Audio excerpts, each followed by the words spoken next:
Sister Pat, and I've been a Salesian sister for 53 years. I can't really believe it myself when I say that number.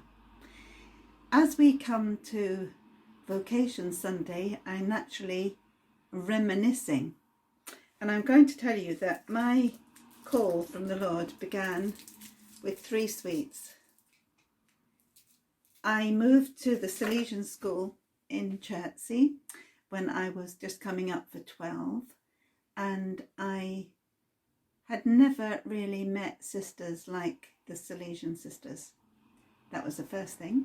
And the second thing, I'd hardly been there a month when the then Mother General, whose name was Angela Vesper, decided to make a visit. We all gathered and sang to her in Italian, which we learnt parrot fashion. But the amazing thing was, she met each one of us individually and she gave us 3 sweets. 3 sweets. These 3 sweets made me think, and it might seem really funny, but they made me think about life and about how much joy we'd all received from 3 sweets.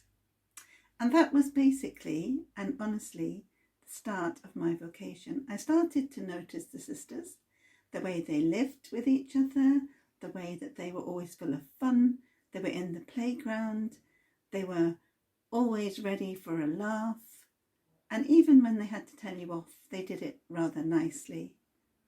Probably, maybe my memory is a bit rosy there, but in retrospect, that's what it seems like. I then had a very long time of thinking, and I left home quite young, against all my family's wishes, but I was sort of so determined.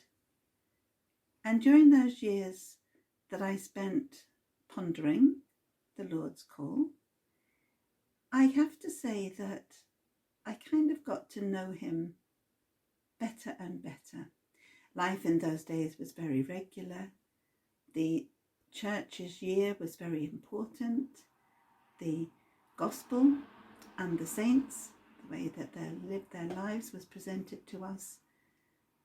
And I have to say, the more that I heard, the more convinced I was that this was the right path for me. And even though in the ensuing years, I've probably had my up and down times, the same as everybody, I have to say that inside me there's this huge conviction that this choice that the Lord called me to is the right one for me. And in fact, the more I've got to know Jesus, the more convinced I am that life without being as closely connected to him as I feel I am would not really be life at all. And now, of course, being 70 and in the vulnerable group, as my GP informed me through a text, makes me realise even more how blessed I've been and how wonderful has been the opportunities that I've had for 2 things. First of all, the opportunity to get to know so many young people in many, many different areas, to share their journey, to share their lives, to share their pain sometimes in the circumstances in which they find themselves, but always to try to do this in the way that I've learned that Don Bosco and Mother Mazzarello did, with a simple fun that doesn't belittle the difficulties, but that always looks to find some bright, tiny piece of light amidst them. So my challenge probably has been myself, because I think that's one of the things we all have to realise. You can change what you wear, you can change where you are, you can change what you do, but you're always you.